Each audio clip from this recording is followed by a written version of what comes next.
SB4 Media yafe Tuggussa Enssonga.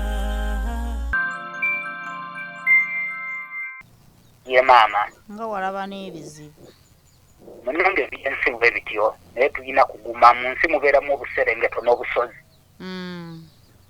yennyabo. kati mpozi ku mukutu otutegeeza wafuna buzibu ki? Munange mama ebyo tugenda kuwanvuwanya ate nina bannamawulire bendi nabo wano era nabo bye bazze okunoonyerezaako bye bimu ku byombuuza kati nkusaba nkanalirize bannamawulire bano kubanga baddakantara. Nze Nantubiro Grace mbadde nsaba onjogereko naawe. Nantubiro Grace eyali gundi eyali ani kansala. Yesebo. Nkutegedde bulungi naye maama nkusaba. Nedda tumalirize eddakiika ntono. Munange maama osanze mu interview abakutawanyiza nange bantawanyizzaako nimpalirize okugenda ku YouTube nenye namba yeeno. Osanze mu interview. Ndi mu interview wakati era kati bakuyimiriza nze ffe bannannyini kyo era ky'olina okwogera nange kye nnina okwogera.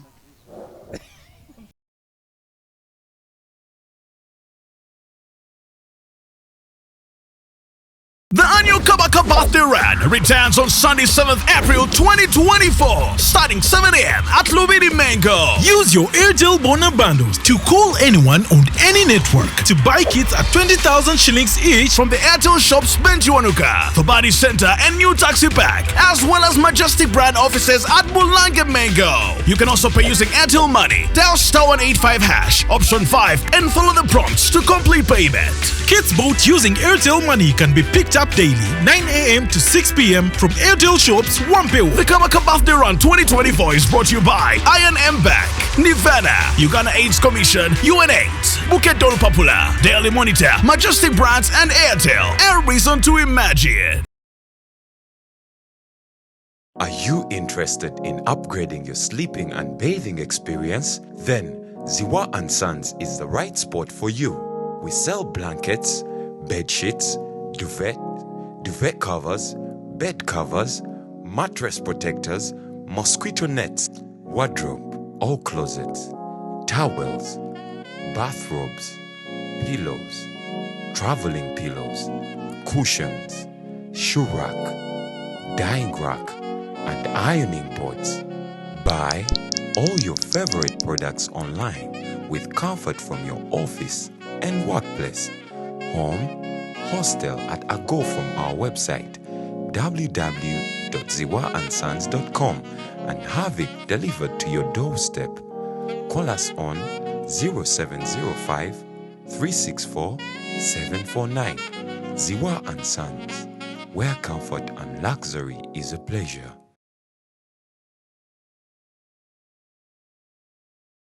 Tugende tukube ekifaananyi bakiyita CT scan ekikuba omutwe okulaba munda kiki ekyayonooneka era ekifaananyi ekyo kikubwa wakati w'emitwalo 5 n'ensanvu era ssomero eryo lye lyanyambako nze nali siina busobozi obwo ne tukuba ekifaananyi ekyo dokita n'azuula we kiri n'agamba asobola okunnongoosa naye nasabibwa $2 million. Bulungi agamba nti ekisinga okumuluma kwe kubeera ng'asula n'abaana be 5 mu kazigo kasasula $5,000 buli mwezi nga kuno kuliko n'omuwala w'emyaka 17. Asoma nsula n'omuwala omukulu wa myaka 17 mu nnyumba y'emu, abaana 5 ye muwala wange omukulu wa myaka 17. Bannange ekintu ekyo tekirabika bulungi era wensabira abalabi ba Top TV bannange munyambe konna ke munaaba mumpunidde yakugenda naako. Namagembe Joy mukyala wa Birungi Ivan agamba nti embeera teyalimbi ng'omwami we tannaziba maaso kuba era abalabirira bulungi wabula nga kati tekikyasoboka. Embeera teyalimbi kuba twali mu maka ageyagaza ag'essanyu naye obuzibu bwava kutugobaganya ku ttaka.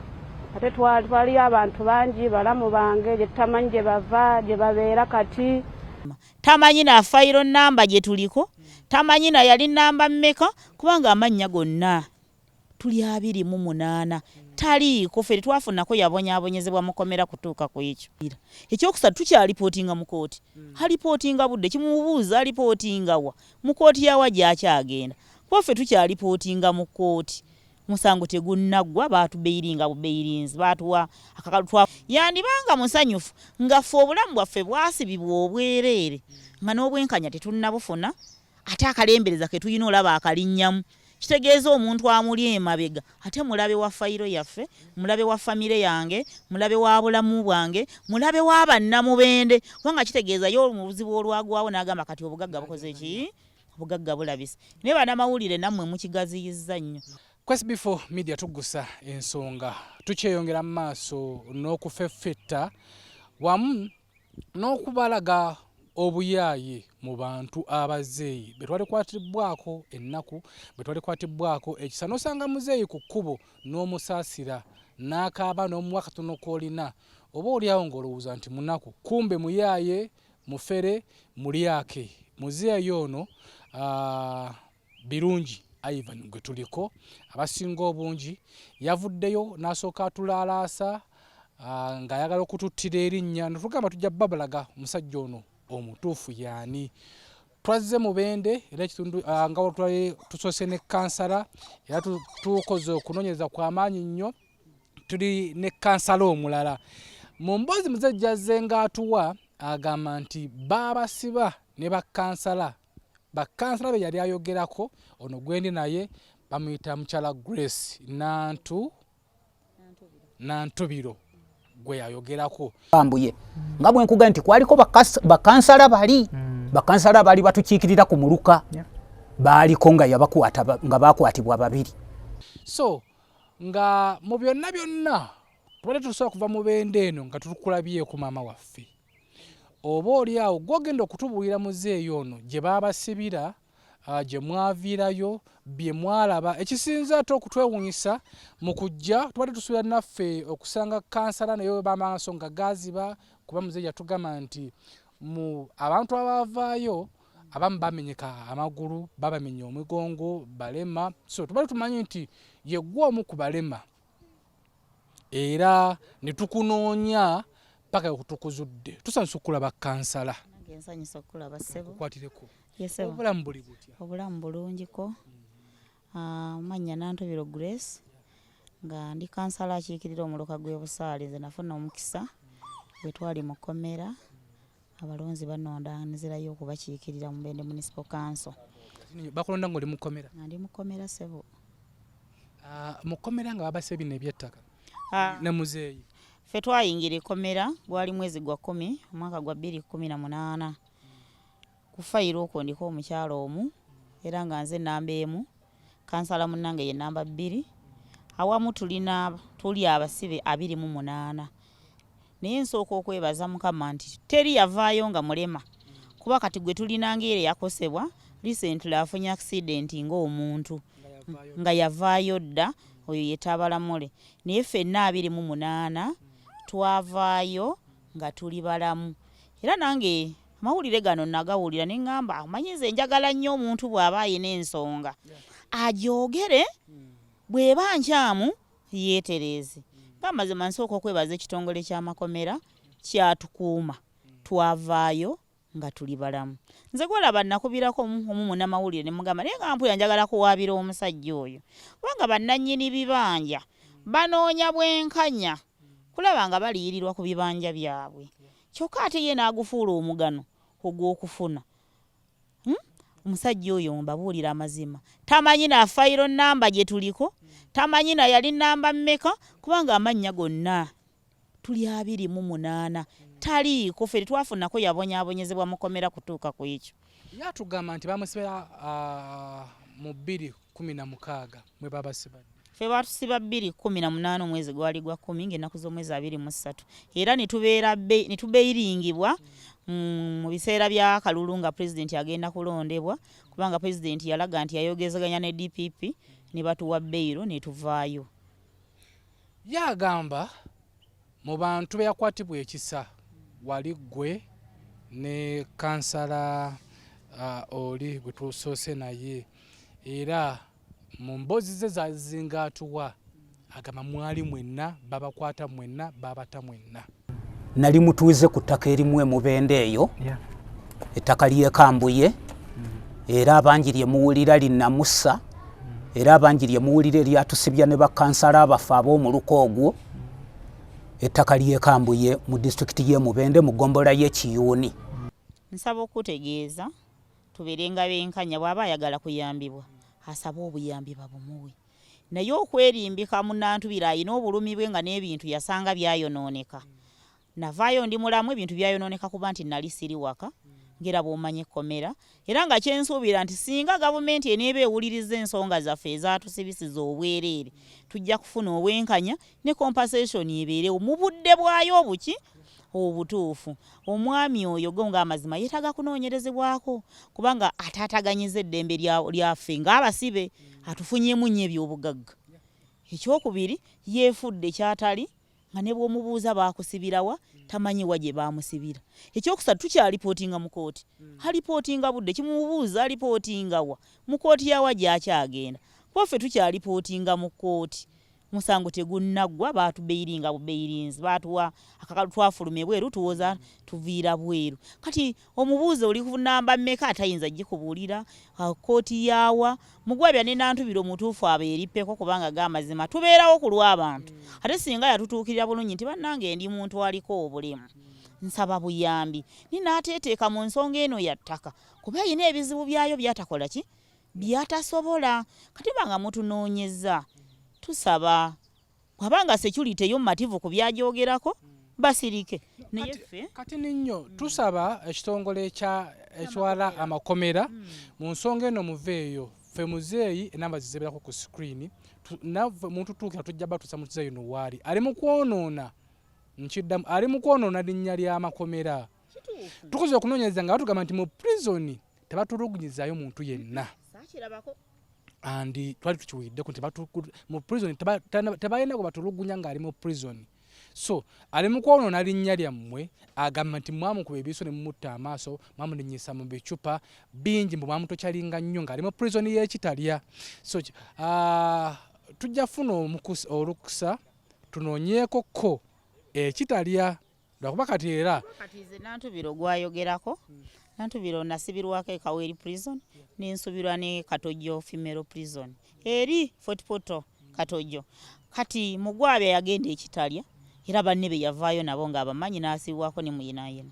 Kati kitegeeza kalumu ke basibiramu ebicupa era asobola okutwalibwayo n'abalaga n'akalumu we kali kubanga tuliwo okutereeza ddembe ly'abuntu era ffe n'ekyatuleetera obuzibu ne tusibwa tetulina gwe twatta tetulina gwe twatulugunya naye twaliwo ku lw'abantu. Kati noono bw'abanga yatulugunyizibwa yandiba yatulugunyizibwa ku fayiro ate etali yaffe. Ayinza okuba yatulugunyizibwa enewe naye ku fayiro ate etali yaffe. Kati ninyo y'omumanyi simumanyi era nange njagala nnyo okumulaba ng'amazima mbategeezeza nti nawaliriziddwa n'okugenda ku YouTube ndaba omusajja oyo naye simulabangako.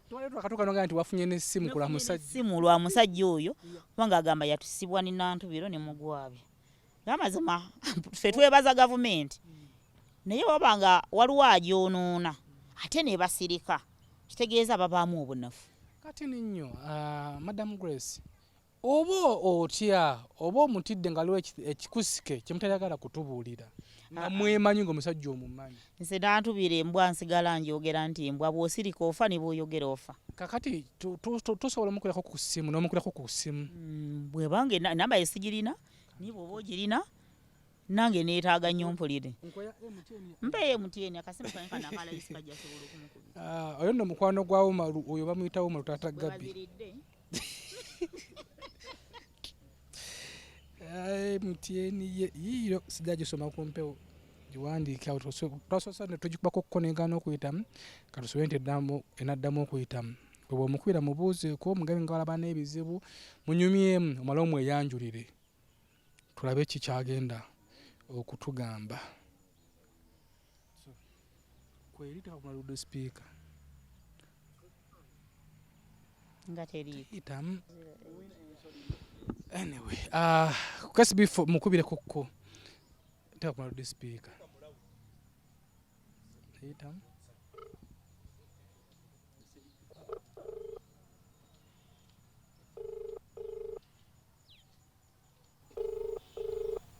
Yakoyo kukwata amasimu genza okuba yakoyo kukwata amasimu.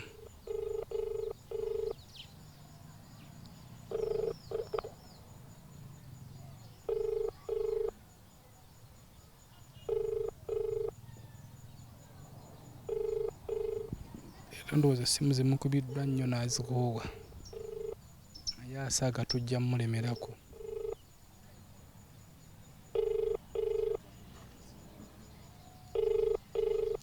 oli bayogedde chairman tumwemutayo chairman w'ekambwe ye Lutaaya ye yamugambye ate oyo munyiivu nnyo ye omulabye olwamugambye ndindamu kati ngenda kuddira nina benjogera nabo oba yagirina simanyi tuyinza okuba tuli wano nga yinga enamba yagirina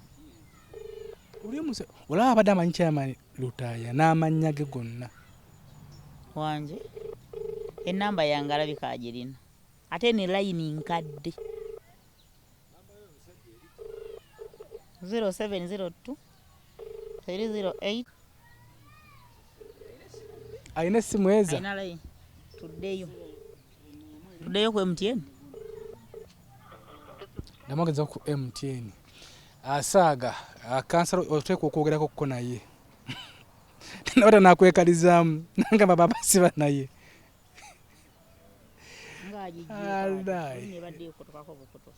leka teteriiko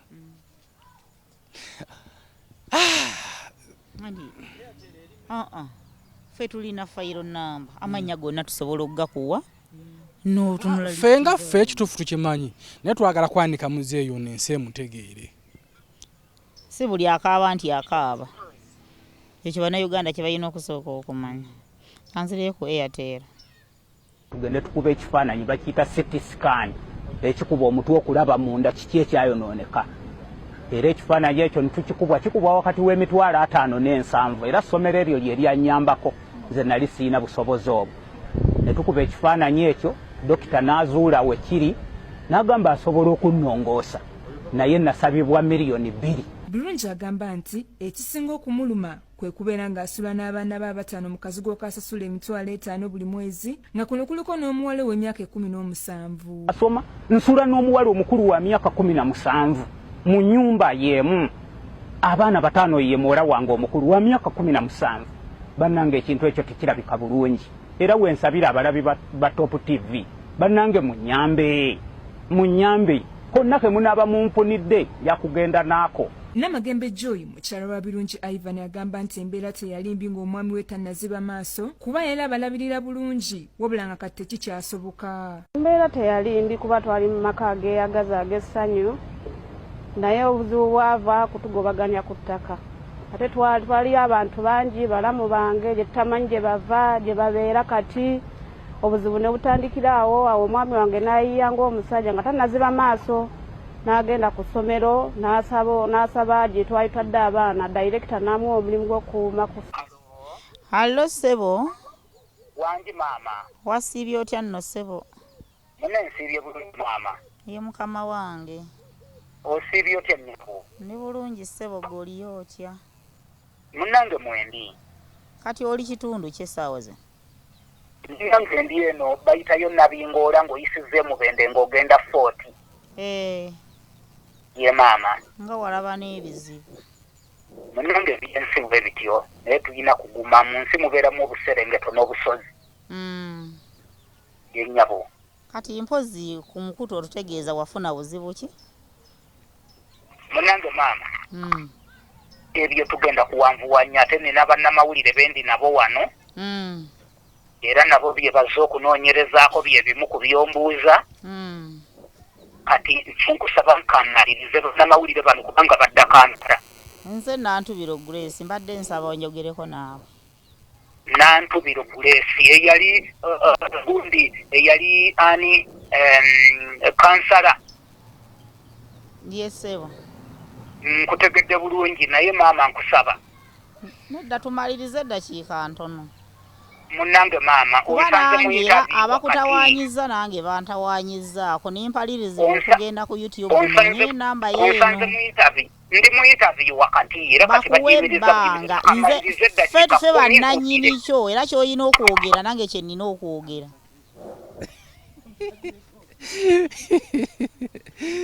Kati tasobola kuddamu kukwata ssimu yo. Era twagenzeko ewa chairman we yamukubidde ngambe ndi ne bannamawulire. programu yaffe eri endala. Naye nze mbadde nsaba kuba kati abasecurity be balina okutuyamba okutunoonyeza omuntu ono waali. Oleta oyetaga kunoonya. Shia. Tuleetere ku poliisi awo tujje tumubuuze ebibuuzo byaffe kuba nze ndi mukyala ayimirirawo ku nsonga eruma abantu. Ndi mukyala ayimirirawo ku nsonga nga ddala erimu eggumba nga soono omufere wakati bw'abanga agamba yalwanako ne Nantubiro ne tusibwa tekirina buzibu obusibe tebabweyagaliramu naye kitegeeza ayina ekirala kyazimba emabega ate kye tulina okuziyiza nga singa tukireka kigenda kugaziwa mu ggwanga kibune ensigo era tumanye amagezi mbadde njagala kumanya amagezi yagajjawo agatandika ekintu kino kye kyamufosinga kiki kyali erina okutereeza ani gwayonoona ambuulire kubanga munnange bw'ogamba nti ndi ku fayiro emu ne gundi nga tenze ndi bweru waakyo simanyi lwaki yawalirizibwa okukola ekintu kino naye nze nsaba obufere bungi mu ggwanga naye bwe tuba tufunye omufere ng'ono akangavvulwe ebyo bawezambu talaba awulira era abikola ategeera yeefudde kyatali ayonoonya emirimu gy'abantu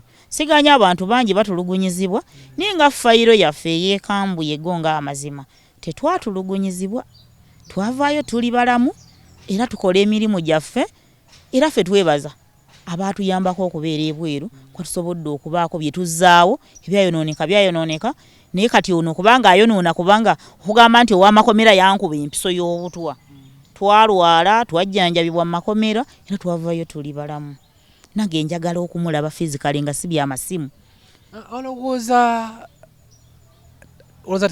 tewali wakiri babega kino ekintu kuba wabanga information agirina twabaddeko bwa chairman ng'amanyi chairman w'ekitundu ekyo amanya amanya ge gonna amanya ebimukwatako gwe akumanyi information ani agimuwa naye erinnya awulira liwulire bw'onnyimiriza wali tammanyi erinnya aliwulira kuba ndi mukyala we Mubende alumirirwa Mubende ayagala Mubende naye maaso ku maaso tammanyi ate era ne bw'aba mmanyi andaba mu bifaananyi by'amawulire naye maaso ku maaso kiroza to him tammanyi ekyo nkikubulira tammanyi kati atalaba ntegeera ati bw'abanga talaba. Nabaddeko ne kansala Mugwabya yagambye nti ayinza wamuli mu nteekateeka muggulako omusango muzeeyi ono gonga amazima fa tutataganyiza engeri gye tusobola okukkiriziganya n'abakompuleyina kubanga bannabibanja byakambuye tebaliirirwanga ne ku ssaawa ya leero kati gwe bw'ova eri n'ogufuula omugano kiba kitegeeza nti abanga agamba nti ffe tuli mu kutaataaganya beyiro foomu gye baatuwa twefudde ebweru kye tutakola ki ekyo kyekinnuma nti ffe twakomawo tulinze bwenkanya ate yagufudde mugano gwakubba kankyogere bwe ntyo kubanga ali mu kubba abantu abayina obulumi abandivuddeyo ne bagamba abantu balimawa basula mifulejje abazibye amaaso bali mu kulabirira ye ali mu kunoonya ebyensi fakyasinga okumwekengera kwe kugamba nti yali anoonya famire ye kunoonya famire ye twagira bate n'ajeegaana. Nze nsaba okutegeeza ettaka lyekambuye njawukana nalyo amaka gange gye gali abantu beekambuye mbamanyi abantu beekambuye mbategeera va ku Mugwabya nti yali asula mu tawuni nenze ndi mukyala abeera mu kyalo nga njawukana n'ettaka eryo mpulira bulungi byonna byayogera bya kifere era ali emabega w'ekintu ekyo yandibanga musanyufu nga bannakambuye bannakanseera basula mifulejje yandibanga musanyufu nga ffe obulamu bwaffe bwasibibwa obwereere nga n'obwenkanya tetunnabufuna ate akalembereza ke tulina olaba akalinnyamu kitegeeza omuntu amuli emabega ate mulabe wa fayiro yaffe mulabe wa famire yange mulabe wa bulamu bwange mulabe wa bannamubende kubanga kitegeeza yo mu buzibu olwagwawo n'agamba kati obugagga bukoze ki obugagga bulabise naye bannamawulire nammwe mukigaziyizza nnyo sajja ono muwadde eddembe natuuka ne ku YouTube nga temutunoonyanga banoonyeza olwedde omukulu oli yasooka omukyaza omukulu yasooka omukyaza genda kukyazaamu abantu abanaamalawo emirimu gyammwe kubanga gonga amazima omuntu bw'ayogeranga ku security kye nandisoose okumanya n'onoonya omwogezi wa poliisi owa prison n'olaba sigaanyi bamanyi okwegaana naye leero mbajulira bamanyi okwegaana ne beegaana ekintu ng'okiraba nga ddala kibakutte mu bulago naye olw'okubanga munnange bawoza kusinga naye omusajja ono leero abawaayirizako fayiro yaffe okuggyako ng'ayina fayiro endala naye nga si yeeno ate bw'esangibwa ng'era ayina fayiro nga yakutulugunyizibwa yandibadde agoberera fayiro ye kyegamba naye omusajja yatudde n'ayiiya fayiro ffe tetuli basanyufu era abo abanaavaayo nga prisoni nga ddala evuddeyo tuli beeteefuteefu okubajulira kubanga nze ndi mukyala ayagala emirembe mu ggwanga ni mukyala alumirirwa n'oyo ayina obuzibu so si bano abeeyagalira ebyabwe. Tuyanziza nnyo Kansala Grace kwa SB4 Media Tuggussa Enssonga muzeeyi tukyakuliko ekitundu kyaffe ekinajja tugenda kufuba okunoonya omwogezi w'amakomera soka yena ensonga eno ekyalanda andi tugenda fuba nnyo tunoonye omwogezi w'amakomera Kabaka Singe tujja kugendako ekitala gyagamba gyawangalidde emyaka 8 tulina ne balooya ne balooya abali mu musango tulina ne bakanso baffe aba witness radio oyo omwami tebamumanyi ekituufu yo ene wammwe kati tomunjeeyo tugenda ku level ndala tugenda Kabaka Singe tugenda kufuba nnyo tugendeko ekitalya tunoonyereze kyemmanyi waliyo omwogezi waayo kyemmanyi ebikwatayo transferingayo butransferinze fe fayire eyaffe enkulu yasinziira Kaweeri prison ne bagenda nga batugaba mu makomera agaawa ag'enjawulo era fayiro yaffe esoma Uganda versus Nantubiro n'abantu 27 mu kooti enkulu emubende bigwerawa nze muzukulu wa Kabajja muzeeyi walinnye gye gava muzeeyi guno wawalampye mwera mannyo kanono kagumba kakulakidde sala amagezi gonna olina okuvaayo kwetonda era muzeeyi chairman waliwo program gye nalabye nga naawe teweegase mu bulimba bwa muzeeyi ekituufu okimanyi weegase mu bulimba bwa muzeeyi mbadde nsaba chairman w'okukyalo muzeeyi gyawangaalira fuba nnyo n'abatuuze bammwe ba defense bani mukuuma muzeeyi ono tetwagala musanga nga teebanise ku muti yesse kubanga tumwagala mulamu n'abasuubiza muzeeyi nakusuubiza kyemmanyi ondaba oyinza n'okubanga olina smartphone yo tulinayo ka visit tugenda kukukyayirako kinaba kyetagasa kujja ne kansala ne bakansala bonna ne chairman weeri oba n'omwogezi wa poliisi oba ow'amakomera tujja kujja tukukyalireko bikyagenda mu maaso kino kye wawalampye tokimanyi slogani yaffe Tuggussa Enssonga tugiremerako paka kugiggusa muzeeyi ensonga yo tugenda giggusa bwe watutankudde n'otusabako nti twakubbye ssente zo zitutanaba kukubbako kaakati tulage omutuufu yaani tukulage muzeeyi tukulage tukwanike ensi ekutegeere nammwe abantu abali eyo oba oli muvubuka oli mukulu naye nga mwerimbika mu bintu bwe biti bannaaye mufiiriza omukisa abantu abo beetaaga obuyambi mubafiiriza emikisa tusaba tukole tuve mu byekifere nze muzukulu wa Kabajja ku SB4 Media Tuggussa Enssonga mbe bulungi mweraba. The annual Kabaka Birthday Run returns on Sunday 7th April 2024, starting 7 a.m. at Lubiri Mango. Use your Airtel Bona bundles to call anyone on any network to buy kits at 20,000 shillings each from the Airtel shops Benchuanuka, Fabadi Center and New Taxi Pack, as well as Majestic brand offices at Mulanga Mango. You can also pay using Airtel Money. Dial *185# option 5 and follow the prompts to complete payment. Kits bought using Airtel Money can be picked up daily 9 a.m. to 6 p.m. from Airtel shops Wampewu. The Kabaka Birthday Run 2024 is brought to you by I&M Bank, Nivana, Uganda AIDS Commission, UNAIDS, Bukit Dolu Popular, Daily Monitor, Majestic Brands and Airtel. A reason to imagine. SB4 Media, Tuggussa Enssonga.